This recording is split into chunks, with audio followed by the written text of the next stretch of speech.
Quando a gente pensa em Brasil, logo vem à cabeça futebol, carnaval, mas tem uma coisa que entra na casa de milhões de pessoas toda noite: a novela.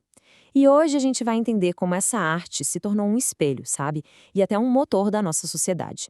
E para a gente ter uma ideia do tamanho disso, a novela brasileira não é um fenômeno só aqui dentro, não. A gente está falando de um produto de exportação que chega em mais de 100 países. Pensa só, do leste europeu à América Latina, à África, é uma potência global, de verdade. Isso tudo levanta a grande pergunta, né? Como é que um programa de TV que começou ali como um melodrama bem simples virou essa força cultural gigantesca? Como que a novela passou a ditar moda, a criar debate nacional e até a influenciar o que as pessoas pensam? Bom, é isso que a gente vai desvendar agora. Para a gente entender essa história, a gente tem que voltar um pouquinho no tempo. Porque, olha, a novela não virou essa febre da noite para o dia.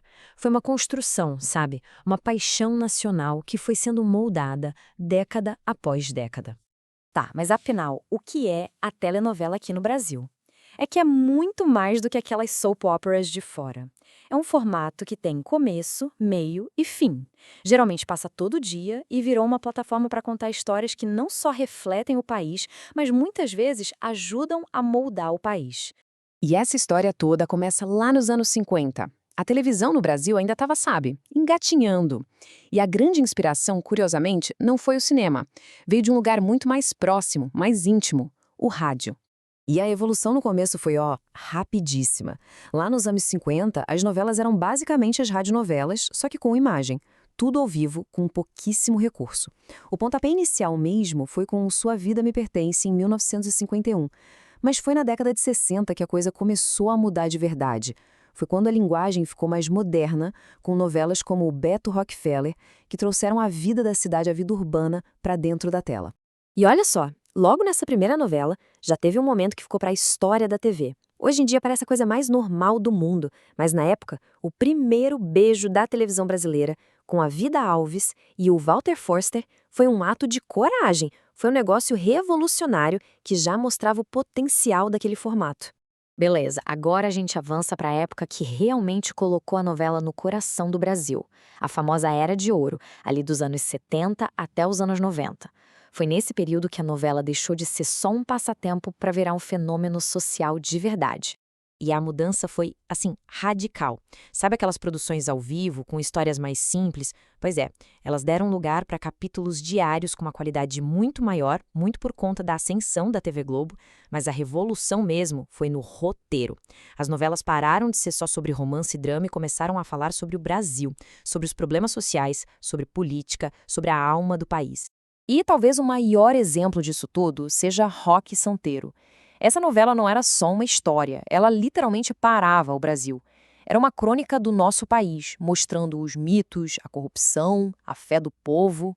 E quando eu falo que parava o país, não é força de expressão, não.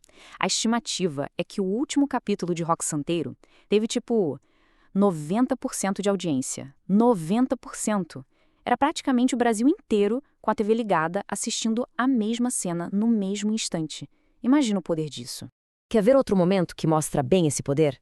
No finalzinho dos anos 80, só se falava em uma coisa no Brasil. A pergunta na boca do povo era essa: quem matou Odete Roitman? Não era sobre política nem economia. Era o mistério de uma novela Vale Tudo. Só que o assassinato da Odete Roitman era muito mais que um suspense de novela. Vale Tudo era uma crítica social pesadíssima sobre a corrupção e a falta de ética no Brasil.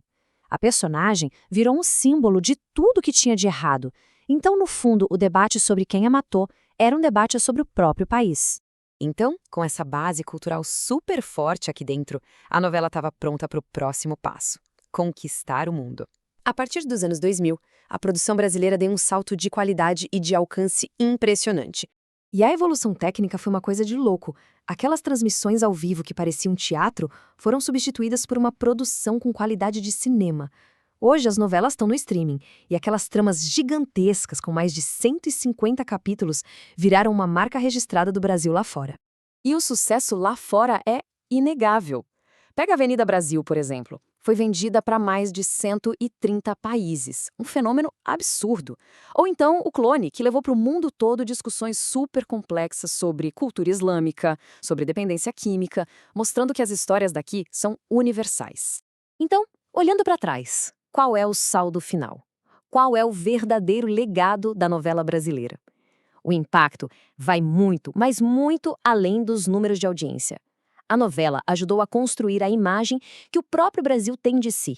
A novela funciona como um espelho gigante da sociedade. Ela mostra as nossas desigualdades, mas ao mesmo tempo ajuda a criar uma identidade nacional, algo que todo mundo compartilha. Ela lança gírias, dita moda e já foi até ferramenta para campanhas de saúde e de conscientização. Isso prova a capacidade incrível que ela tem de influenciar o comportamento das pessoas.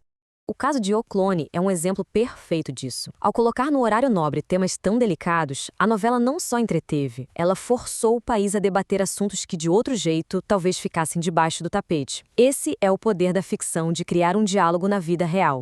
E tudo isso nos leva a uma questão para o futuro. Hoje, na era do streaming, das séries internacionais, do conteúdo que a gente assiste quando quer, como é que a novela, com esse formato diário, tão longo, vai se encaixar? Qual vai ser o próximo capítulo dela? Bom, uma coisa é certa.